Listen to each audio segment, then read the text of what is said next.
Assalamu alaikum. Bismillahirrahmanirrahim. In today's class, I am present with types of preposition. Uh, in the previous topic, in the previous class, we talked about prepositional phrase, but now in this class, we are going to start types of preposition. पिछले class में हमने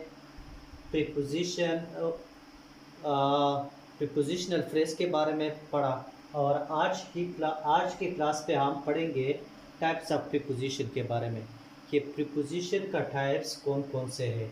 तो हम एक एक करके पढ़ते हैं इस क्लास में। पहला टाइप्स प्रीपोजिशन का जो हम पढ़ते हैं इस क्लास में वो है simple preposition. Simple preposition is made of one word. Shortly I will write made of one word. ये simple preposition जो है वो एक ही लफ्ज़ से बनता है, एक लफ्ज़ से, और इसमें फिर दो टाइप्स हैं, सब टाइप्स है सिंपल प्रीपोजिशन में। एक को कहते हैं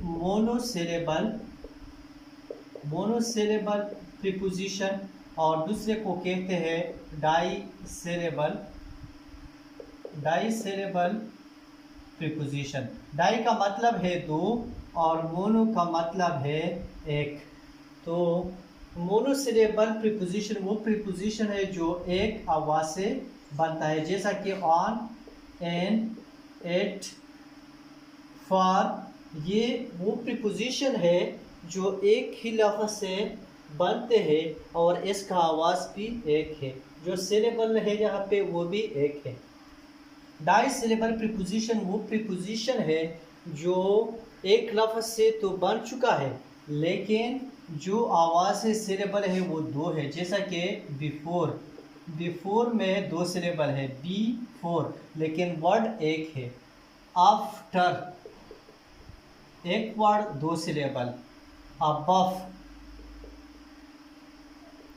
दो सिलेबल एक word.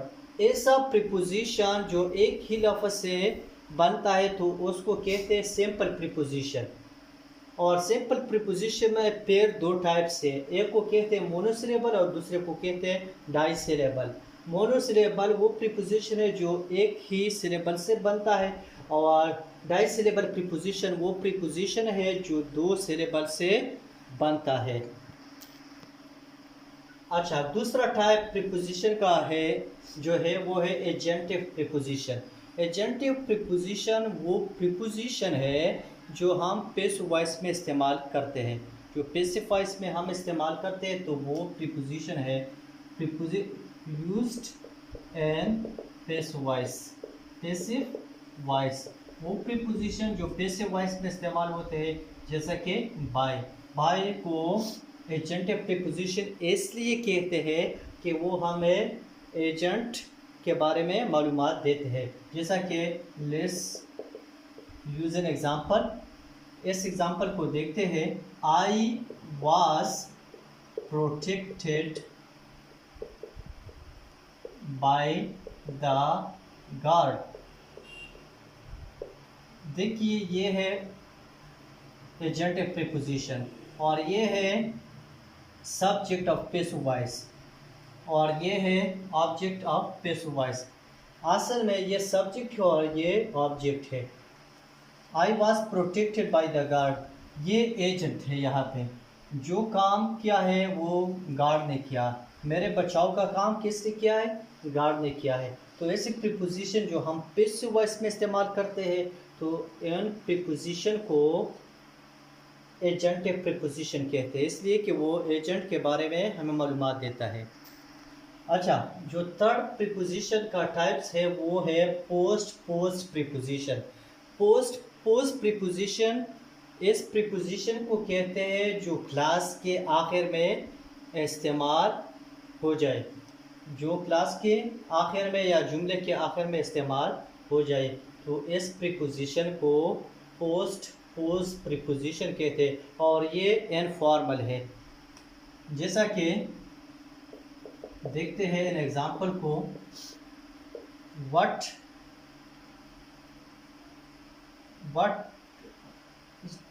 Subject are you interested in. ये जुमले को कहते हैं एन आखिर में आ गया, तो ऐसे प्रीपोजिशन को जो जुमले के आखिर में आ जाए, इसके बाद कुछ भी न हो, तो इसको कहते हैं पोस्ट प्रीपोजिशन। देखते हैं another example. Which channel are you listening to भी प्रीपोजिशन है, जुमले के आखिर में आ गया। तो ऐसे प्रीपोजिशन को जो क्लास या जुमले के आखिर में आ जाए, इसके बाद कुछ भी ना हो सिवाय क्वेश्चन मार्क को, तो इस तरह प्रीपोजिशन को पोस्ट प्रीपोजिशन कहते हैं। अच्छा, जो चौथा किस्म है प्रीपोजिशन का, तो वो है पार्टिसिपल प्रीपोजिशन। पार्टिसिपल प्रीपोजिशन इस प्रीपोजिशन को कहते हैं जो जब वर्ब आईएनजी फॉर्म में इस्तेमाल करते हैं तो उसका फंक्शन प्रीपोजिशन का हो, तो फिर इस प्रीपोजिशन को कहते हैं पार्टिसिपल प्रीपोजिशन। जैसा कि कंसर्निंग, रिगार्डिंग, फॉलोइंग, ये सारे प्रीपोजिशन जो है ये वर्ब से बन चुके हैं। तो ऐसे प्रीपोजिशन जब हम वर्ब आईएनजी फॉर्म में इस्तेमाल करें और उसका फंक्शन जो काम है वो प्रीपोजिशन का परफॉर्म करता है, तो इसी तरह प्रीपोजिशन को हम पार्टिसिपल प्रीपोजिशन कहते हैं। एक एग्जांपल की मदद से ये हमें वेरीफाई करना पड़ता है। जैसा कि we will talk concerning this topic। तो देखिए कंसर्निंग यहाँ पे प्रीपोजिशन का फंक्शन परफॉर्म करता है। We will talk concerning this topic. अच्छा, तो ये था चौथा टाइप्स ऑफ प्रीपोजिशन था। प्रीपोजिशन का ये चौथा टाइप्स था, और इसके बाद हम आते हैं पांचवी। अच्छा, ये जो फिफ्थ टाइप्स ऑफ प्रीपोजिशन है वो है फ्रेज। ये जो फिफ्थ टाइप्स ऑफ प्रीपोजिशन है ये फ्रेज प्रीपोजिशन है, और फ्रेज प्रीपोजिशन का मतलब है a group of words that has preposition at the start and at the end. वो प्रीपोजिशन है जो फ्रेज के स्टार्ट में भी प्रीपोजिशन हो और आखिर में भी प्रीपोजिशन हो, तो इस तरह टाइप्स ऑफ प्रीपोजिशन को कहते हैं फ्रेज प्रीपोजिशन। जैसा कि एट द एंड ऑफ, ये है प्रीपोजिशन, लेकिन ये प्रीपोजिशन को फ्रेज प्रीपोजिशन कहते हैं। In the middle of, on the top of, in the memory of. तो ये प्रीपोजिशन जो ग्रुप ऑफ वर्ड्स है लेकिन स्टार्ट में भी प्रीपोजिशन हो और आखिर में भी प्रीपोजिशन हो, तो इस तरह प्रीपोजिशन को फ्रेज प्रीपोजिशन कहते हैं। तो देखते हैं एग्जांपल की मदद से। Don't interrupt me in the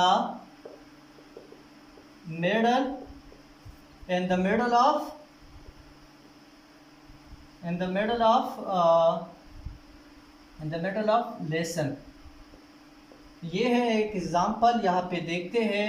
ये है phrase preposition in the middle of lesson। अच्छा, ये जो है ये प्रीपोजिशन का तकरीबन छठा, ये प्रीपोजिशन का 6 टाइप्स है। कंपाउंड प्रीपोजिशन, ये प्रीपोजिशन 2 अल्फाज से बनता है और इसकी आखिर में जो प्रीपोजिशन हो वो सिंपल प्रीपोजिशन हो। सिंपल प्रीपोजिशन का मतलब है वन वर्ड का प्रीपोजिशन। जैसा कि एग्जांपल देता हूँ, ड्यू टू, ये एग्जांपल है कंपाउंड प्रीपोजिशन का। बिकॉज ऑफ, ये भी एग्जांपल है किस प्रीपोजिशन का, ये भी एग्जांपल है कंपाउंड प्रीपोजिशन का, because of. Another example along with, ये भी है एग्जांपल कंपाउंड प्रीपोजिशन का। अलोंग विद भी एग्जांपल है कंपाउंड प्रीपोजिशन का। इस तरह according to, according to, according to भी एग्जांपल है कंपाउंड प्रीपोजिशन का। आई गॉट, एग्जांपल मैं देता हूँ, I got late due to traffic, ये है कंपाउंड प्रीपोजिशन का एक एग्जांपल।